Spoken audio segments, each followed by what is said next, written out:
Doctor संपदा मुंडे ह्या आमच्या बीडच्या लेकीचा दुर्दैवी जी हत्या झाली, आत्महत्या दाखवली गेली, त्याच्यामध्ये आम्हाला अपेक्षित होतं की काल राज्याचे मुख्यमंत्री देवाभाऊ हे फलटणला आले आणि देवाभाऊ हे संवेदनशील आहेत आणि माफक अपेक्षा ही होती की देवाभाऊला आमच्या संपदाच्या किंकाळ्या त्या पोलीस स्टेशन नावाने जे स्वराज्य कारखान्याचं वसुली सेंटर चालतंय तिथून ऐकायला येतील आणि देवाभाऊ आमच्या त्या भगिनीला न्याय मिळवून देण्यासाठी प्रयत्न करतील.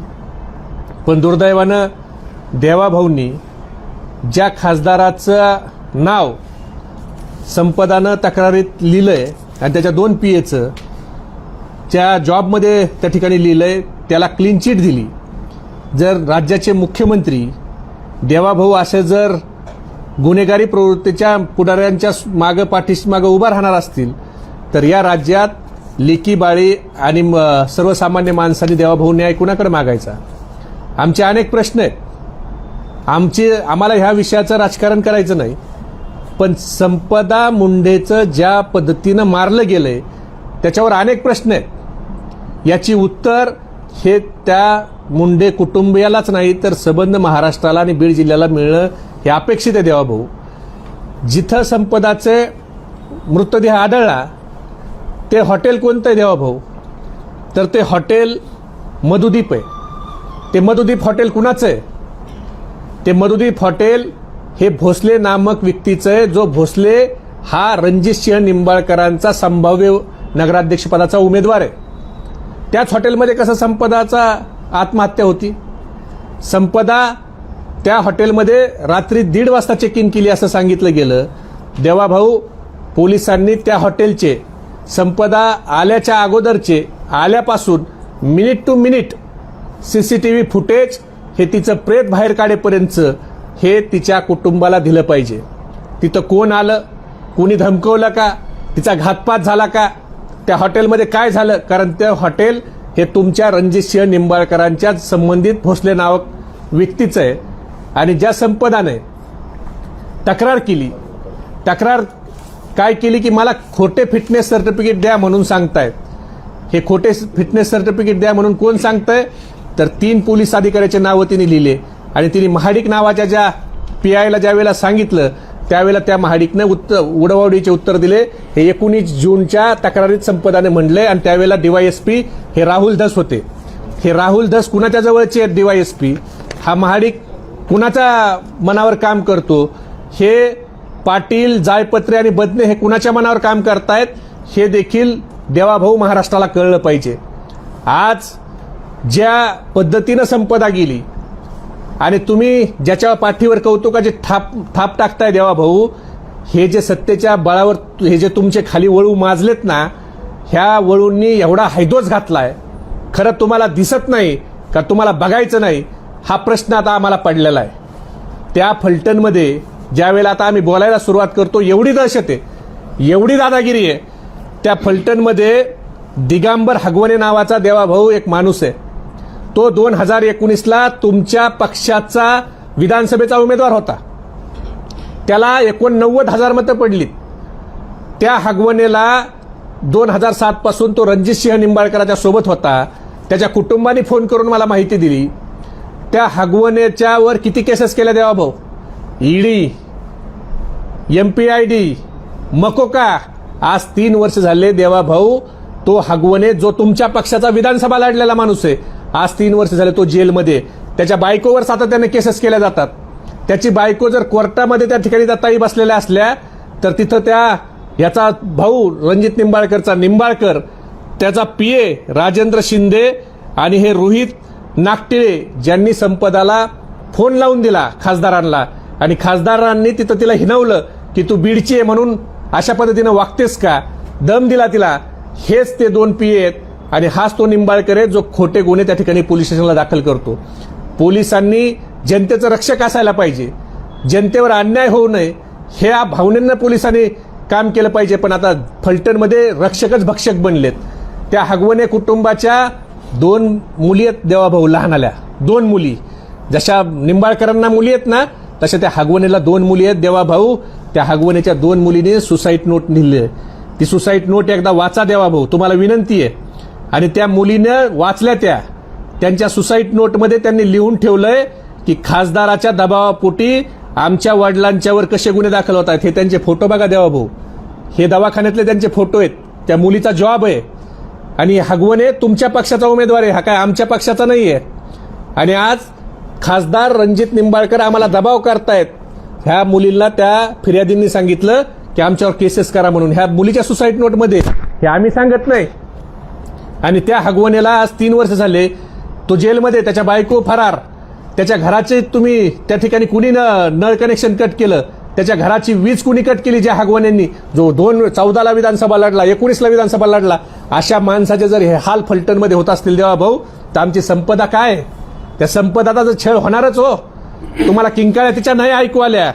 रत्न शिव संभाजी निंबाळकर, देवा भाऊ लिहून घ्या. रत्न शिव संभाजी निंबाळकर अर्धकीचा आहे. 12 मार्चला त्याचा खून झाला. खून कुणी केला? तुमच्या भारतीय जनता पार्टीचा जो सरचिटणीस आहे तालुक्याचा, त्याच्या भावानं खून केला. आणि तो आरोपी अद्यापपर्यंत दत्तात्रय निंबाळकर नावाचा फरार आहे.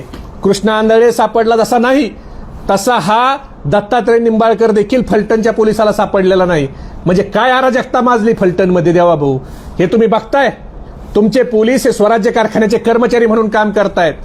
आता मी सांगण्यापेक्षा आमचे राठोड नावाचे एक मुकादम आहेत, मी त्यांना विनंती करतो की ते मुकादमाचे भाऊ आहेत, त्यांच्यावर सोबत काय झालं हे देवा भाऊ संवेदनशील जर तुम्ही असाल, आणि ज्याला तुम्ही काल क्लीन चिट दिली ना, तो कशा पद्धतीने वागतोय आणि काय, कारखान्याच्या मुकादमांनी पैसे बुडवावे असं आमचं मत नाही. पण ज्याला तुम्ही पैसे दिले त्याच्याकडनं पैसे घ्यायची काय प्रक्रिया आहे? 5-5 गुन्हे तुम्ही पोलीस स्टेशनला एका दाखल करताय एका व्यक्तीवर, आणि त्याला वकील गावाकडनं घेऊन जावा लागतो किंवा साताऱ्याहून मागावा लागतो. म्हणजे एवढी दहशत कुणाची आहे तिथं देवा भाऊ? तुम्ही आपण कायद्याच्या राज्यात राहतो का नाही, हा प्रश्न त्या ठिकाणी मुकादमाला पडलाय. अहो, तुम्ही मुकादमाचे चेक घेता, बॉन्ड घेता, तुम्ही त्याच्यावर कायदेशीर कारवाई करून तुमचे जे पैसे ते घ्या ना, त्याच्याबद्दल आमची ना नाही. पण पोलीस जर वसुली केंद्राचं काम करायला लागले तर या महाराष्ट्रात नेमकं सर्वसामान्य माणसांनी कुणाकडे न्याय मागायचा? रक्षक भक्षक बनलेत. आणि म्हणून अशा संपदासारख्या आमच्या मुलीच्या ही हत्या आहे का आत्महत्या आहे याच्यावर संशय. तिच्या हातावर 4 पानाची नोट आहे, तिच्या नातेवाईकाला हा संशय, मला नाही, तिच्या नातेवाईकाला संशय की जी मुलगी 4-4 पेजचं त्या ठिकाणी जॉब देते, 2-2 पानाच्या तक्रारी देते, ती 4 ओळीचं हातावर कसं लिहून ठेवते? तर हँडरायटिंग एक्सपर्ट कडून त्या ठिकाणी त्या दोन्ही अक्षराच्या संपदा त्या ठिकाणी टॅली झाली पाहिजे. आणि संपदाच्या हत्येला आत्महत्या दाखवून तिची बदनामी करून याला वेगळं वळण दिलं जातंय, याची सखोल चौकशी झाली पाहिजे. मधुदीप हॉटेलची देखील चौकशी झाली पाहिजे. सगळे सीसीटीव्ही फुटेज त्या ठिकाणी आले पाहिजेत. आणि आता मुकादमाशी कसे वागतायत हे ते तुम्हाला सांगतील. बोला. मी मधुकर राठोड, गावंदारा, धारूर तालुक्यात राहतो. तर माझ्या भावाने तिथं करार केलता. करार करून त्याची टोळी पळून गेल्यामुळे त्याच्याकडे थकीत रक्कम राहिली. थकीत रक्कम राहिल्याच्या नंतर त्यांनी माझ्या भावावर हे केलं, गुन्हा दाखल केला. गुन्हा दाखल झाला म्हणून त्यांनी संध्याकाळी रात्रीचे 3 वाजता माझ्या घरी आले. तर मी शेतात राहतो. शेतात राहिल्यामुळे यांच्या 3 गाड्या आल्या कारखान्याच्या. 3 गाड्यामध्ये 3 पोलीस होते आणि बाकी एक 10-12 जण लोक सगळे पैलवान होते. तर त्यांनी असा दरोडा टाकला माझ्यावर की बघायचंच काम नाही. माझी खाली गावापासून 1 किलोमीटरवर मी राहतो.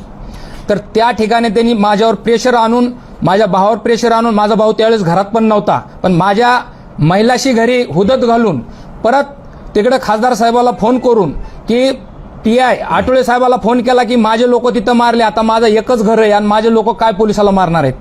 त्यानंतर त्यांनी नंतरच्या आणखी त्या चक्करला हे झालं म्हणून दुसऱ्या चक्करला आले. मग माझ्या भावाला त्यांनी ओपळी स्टँडहून ते वडवणी पोलीस स्टेशनमध्ये हे करून त्यांनी फलटणला घेऊन गेले. फलटणला नेल्यानंतर त्यांनी 400 गुन्ह्यामध्ये आम्हाला कोर्टानं जामीन दिली.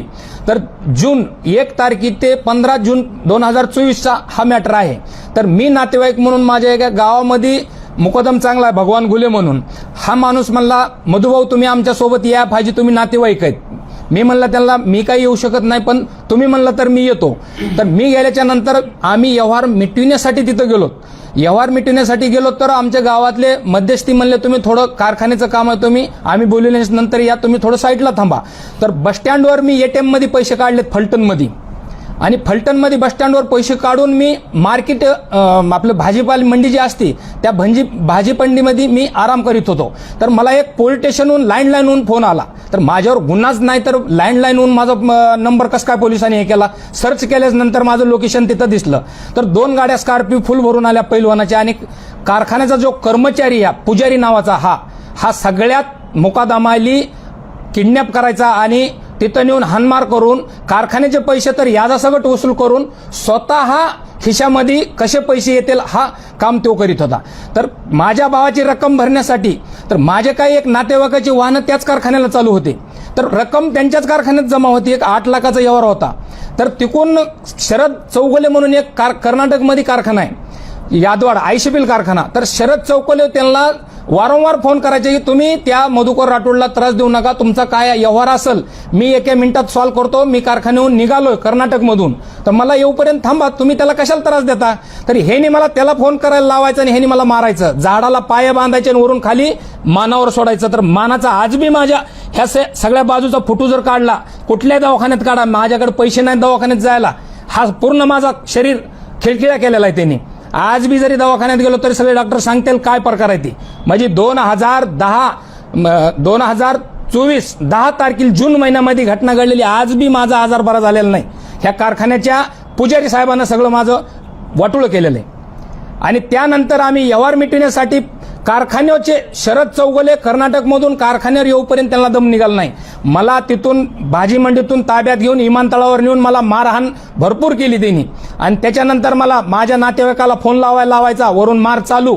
माझ्या बाच्याचा नंबर आज बी तिथून डॅली करा, त्याच्यावर काय रेकॉर्डिंग निघते ती बघा, माझ्या ड्रायव्हरला बघा, माझ्या बहिणीला बघा, माझ्या घरच्याली बघा, ते सगळं त्या पोलीस स्टेशनला निघल तिथून. मग माझ्यावर गुन्हा दाखल नाही तर मग पोलीस स्टेशनने माझा नंबर कसं काय लँडलाईनहून माझं लोकेशन काढलं.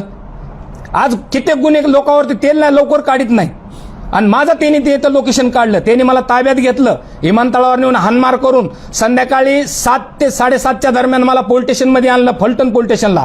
एक पाटील अधिकारी नावाचा तिथं एक PI काय PI कोण होतं ते मला काही एवढं माहित नव्हतं. पण त्याच्यानंतर 2 लोक दुसरे उभा करून म्हणले तुझ्यावर हे गुन्हा दाखल करणार आहेत, लवकर तरतूद कर सकाळपर्यंत, नाहीतर तुझ्यावर उद्याच्याला हे इनायभंगाचा गुन्हा 100% होणार. आता माझा तिथं करार नाही, माझ्याकडे त्या कारखान्याचे पैसे नाही, मी मिटवाय गेलेलो माणूस, जामीन गेलेला माणूस गेला की त्यांनी बडवायला चालू करते.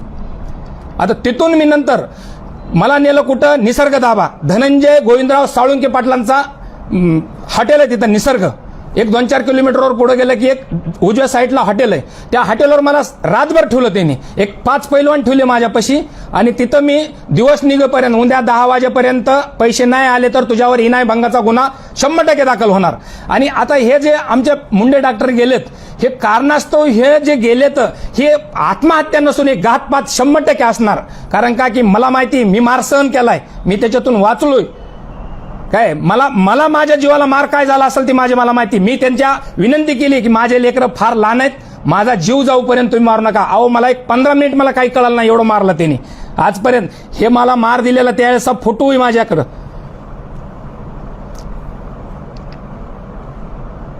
हे बघा साहेब, बघा हे जरा डोळे तुम्ही थोडे बघा, माझं किती मार लागलेला त्यावेळेस. आणि हा पाठीचा जर आज कना तुम्ही आज बी फोटो काढला कुठल्याही दवाखान्यात तर मला 100% आज त्याची आणखी जखम नीट दुरुस्त झालेलं नाही. आणि दवाखान्यात जायला माझ्याकडे तर काय पैसा बी राहिलेला नाही. ह्यांनी उद्ध्वस्त केलंय. पुजारी साहेबांनी 8 लाख याजानं घेऊन परत माझ्याकडून 5 लाख रुपये उकळायचं काम ह्यांनी केलंय पुजारी साहेबांनी.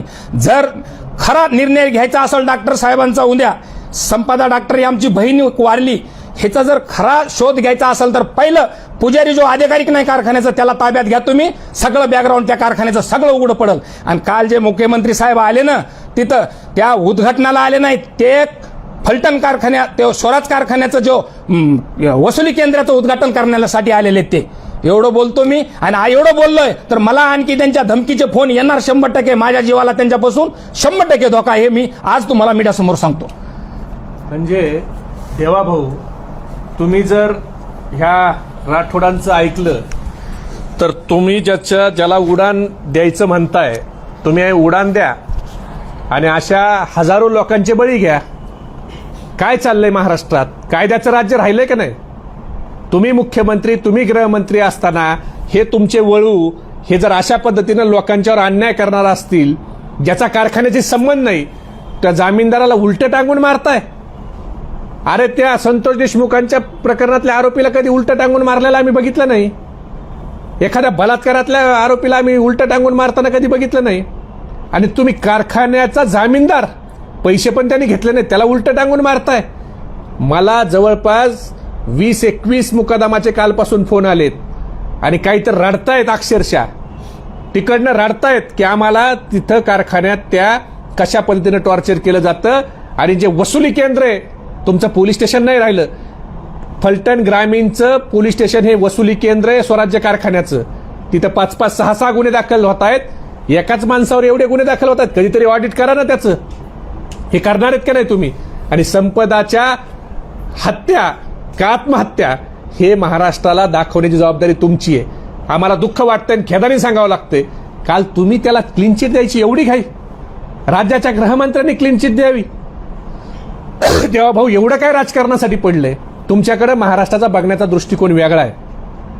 पण हे सत्तेच्या मस्तावल वळू जे तुम्ही पाळलेत ना, हे ज्या पद्धतीनं लोकाला चिरडतायत ना, याची हाय देवा भाऊ तुम्हाला लागेल. तुमचं नाव खराब होतंय.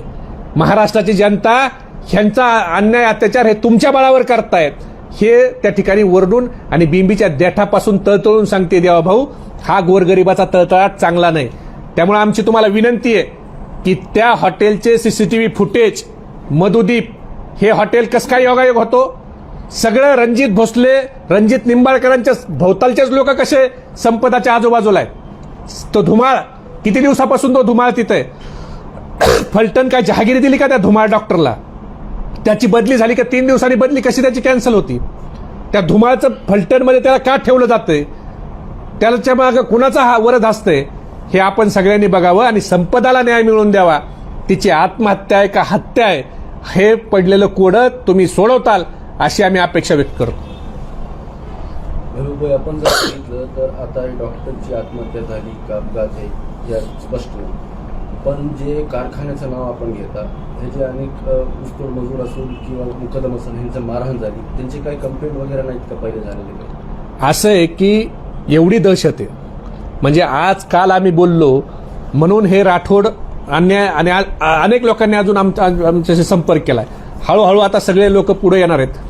त्या लोकांना एवढ्या वाईट पद्धतीनं मारलं गेलंय की त्यांची दहशत अजून आहे. अहो, संपदानं त्या खासदाराच्या आणि पीएच्या नावानं हे तक्रारीत जॉब दिला. हो, संपदानं दिलाय म्हणून खासदार कशा पद्धतीने वागतोय हे आज महाराष्ट्राला कळायला लागलंय.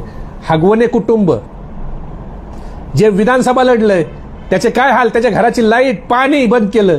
त्याच्या मुली त्यांनी आत्महत्या करायला, सुसाईड करायचा प्रयत्न केला, त्या हगवणेनं सुसाईड अटेम्प्ट केला. त्याची बायको फरार, त्याच्या घराला लाईट नाही, पाणी नाही. आपण नेमकं महाराष्ट्रात राहतोय का नाही? शाहू फुले आंबेडकरांच्याच महाराष्ट्रात आपण राहतोय का नाही? ह्या सगळ्या जर घटना ऐकल्या तर हे आपण कुठं राहतोय? एक निंबाळकर जिचा नवरा मेलाय, रत्नशिव निंबाळकर, 12 मार्चला ह्यांच्या पक्षाच्या सरचिटणीसाचा भाऊ त्याच्यात आरोपी आहे, तो अजून सापडत नाही. म्हणजे काय चाललंय? तिथं पोलीस स्टेशन आहे का? तर तिथं पोलीस स्टेशन नाही, तिथं स्वराज्य कारखान्याचं वसुली सेंटर आहे आणि रणजित निंबाळकरचे घरगडी हे तिथं काम करतात. हे सगळ्या लोकांचं ऐकल्यानंतर नंतर लक्षात येतं. एकीकडे आपण बघितलं तर संपदा एक शेतकरीची मुलगी होती. आता हे ऊसतोड मजुरांना मारहाण किंवा हे झाली त्यांनी वरिष्ठांना पोहोचली. त्यांना हे जाणीव होती की आपण किती कष्टाने आली आणि ह्या लोकांना जी मारहाण होती ते सरकारपर्यंत पोहोचण्याचा प्रयत्न सुद्धा संपदाने केला. संपदानं हा सगळा प्रयत्न केला. तिने DYSPला तक्रार केली, तिने CS ला तक्रार केली. उलट संपदानं तक्रार केल्यावर एवढी गंभीर तक्रार आहे, फिटनेस सर्टिफिकेट द्या म्हणून, खोटा फिटनेस सर्टिफिकेट द्या म्हणून दबाव आणताय. म्हणजे किती गंभीर तक्रार आहे. एखादा जर आरोपीचं फिटनेस सर्टिफिकेट दिलं आणि उद्या जर तो जेलमध्ये मेला, सोमनाथ सूर्यवंशी सारखा जर गेला, त्याची जबाबदारी कुणाची? आणि एवढी गंभीर तक्रार असताना सोमनाथ सूर्यवंशी सारखं प्रकरण, जो मॅजेस्टिक कस्टडीत माणूस मारला, एवढं गंभीर प्रकरण असताना तुम्ही त्याच्याकडे दुर्लक्ष करताय. DYSP PI उडवाउडीचे उत्तर देतायत आणि अधिकाऱ्याचे नावं तिने लिहिले ना, तर त्याच्यानंतर तिची तक्रार होते आणि तिच्या तक्रारी तिची चौकशी समिती नेमली जाते. पण संपदाच्या तक्रारीची दखल घेतली जात नाही. ती जर वेळीच दखल घेतली असती आणि कठोर पावलं उचलले असते तर आज शेतकऱ्याची मुलगी आमच्या सगळ्या जिल्ह्याची बहीण ही संपदा जिवंत असते. मेडिकल रिपोर्ट काय सांगतोय डॉक्टर संपदा मुंडे यांचे, त्याच्याबद्दल काही माहिती तुम्हाला मिळाली का? काही झालंय का? अजून पीएम रिपोर्टच्या नोट्स ज्या आहेत त्या पीएम रिपोर्टच्या नोट्स नातेवाईकाला देणं कंपल्सरी होतं.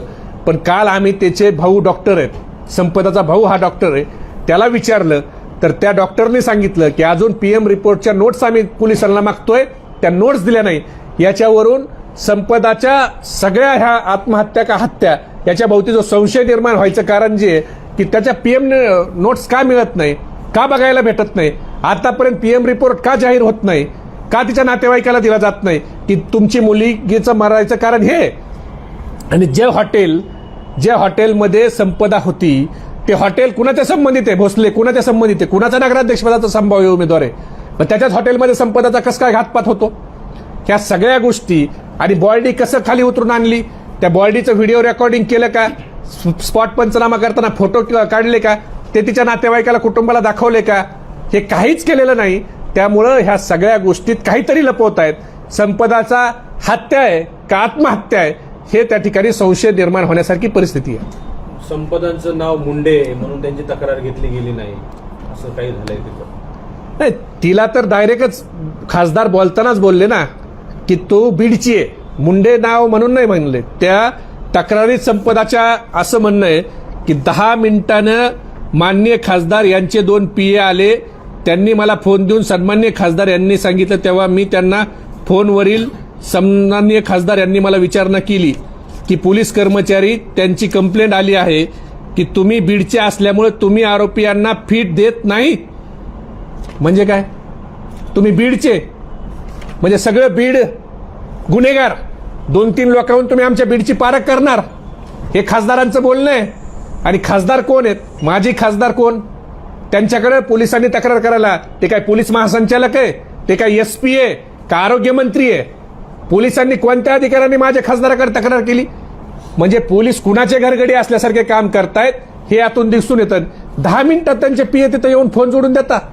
म्हणजे आपल्या फोनहून आपण दुसऱ्याला बोलायचं नाही, शिवीगाळी करायची, दम द्यायचा, तर स्वतःच्या PAचा फोन त्या ठिकाणी अधिकाऱ्याच्या कानाला लावायचा. म्हणजे ते बाहेर रेकॉर्डिंग कुठे गेली नाही पाहिजे. हा नवीन फलटण पॅटर्न आता त्या ठिकाणी ह्यांनी तयार केला वाटतं. आणि हगवणेसारखे प्रकरण बीडमध्ये नाही घडले, एवढं छळलं नाही गेलं.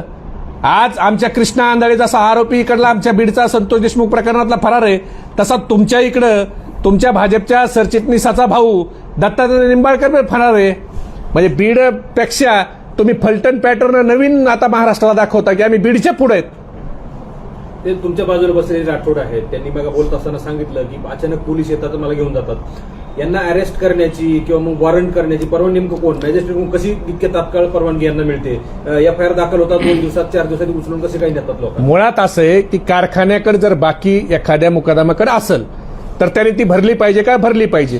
पण त्याला एक प्रक्रिया आहे, कारखाना त्यांचा चेक घेतो, बॉन्ड घेतो, त्याच्यात 138 होतंय. चेक बाउन्स करून कोर्टातनं 138चा त्याला नोटीस पाठवायची आणि कोर्ट त्या ठिकाणी त्याला शिक्षा करून व्याजासहित पैसे द्यायची तरतूद आहे. पण अशी उचलून आणायची पद्धत ही फक्त नवीन पद्धत फलटण पोलिसांची आहे. पोलीस नाही, फलटण पोलिसाच्या नावाखाली स्वराज्य कारखान्याचं वसुली केंद्र जे आहे त्याच्यामध्ये ही पद्धत आहे. त्यामुळं हे सगळे कर्मचारी देवाभाऊ तुमचे कर्मचारी राहिले नाहीत, हे स्वराज्य कारखान्याचे कर्मचारी झालेत. आमच्या राठोडनी जे सांगितलं हा तर मुकादम पण नाही ना, याला उलट टांगून मारताय.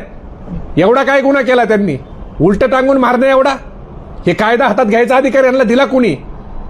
ही दहशत दादागिरी ही जर बाहेरच्या मुकदमावर एवढी असेल तर तुम्ही विचार करा फलटणमध्ये. आणि देवाभाऊ प्रत्येक वेळेला तुमच्या सत्ताधारी पक्षाच्या वळूच्या ह्या गुंडगिऱ्या दादागिऱ्या त्या ठिकाणी उघड करायला कोणता तरी संतोष देशमुख मरावा लागतो का, कोणती तरी संपदा मुंडेच मरावं लागते का?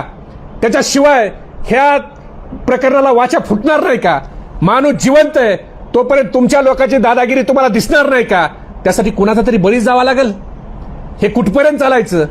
प्रत्येक ठिकाणी कुणीतरी मरावंच लागेल का? मग उद्या मसवडच्या पोलीस स्टेशनमध्ये कुणीतरी आत्महत्या करावं लागेल का? दहिवडीच्या पोलीस स्टेशनला कुणीतरी आत्महत्या करावं लागेल का? धुळ्यातल्या सिंदखेड्याच्या पोलीस स्टेशनला कुणीतरी आत्महत्याच करावं लागेल? त्यावेळेला तुमच्या लक्षात येईल की इथं आपले वळू कशा पद्धतीने सत्तेचा मास दाखवतायत. हे वागणं हे बरं नाही.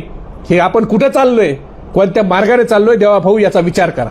कालची सभा होती फलटणची, ती सभा कुठेतरी मुंडे कुटुंबियांच्या दुःखावर मीठ चोळणारी सभा होती का? ते थेट तिथे या ठिकाणी बोलले, काही घाई करत बोलत होते. संपदा मुंडेंच्यावर अन्याय करणारी ती सभा होती. संपदा मुंडेच्या किंकाळ्या ह्या देवा भाऊला संवेदनशील असतील तर ऐकू येत्याल ही अपेक्षा आम्हाला होती. पण देवा भाऊला त्या किंकाळ्या ऐकू नाही आल्या तर ते मगरमच्छचे आसू दिसले आणि देवा भाऊनी त्यांच्या आरोपीची स्तुती करायला काही शिल्लक ठेवलं नाही. हो देवा भाऊ, तुम देखना नहीं चाहते क्या? देखकर अंधे बनने का एक्टिंग कर रहे हो, ये आप ही जानते हो देवा भाऊ. मगर ये जो कुछ कर रहे हो ये काफी गलत कर रहे हो. ये इंसानियत के लिए काफी शर्मिंदगी की बात है.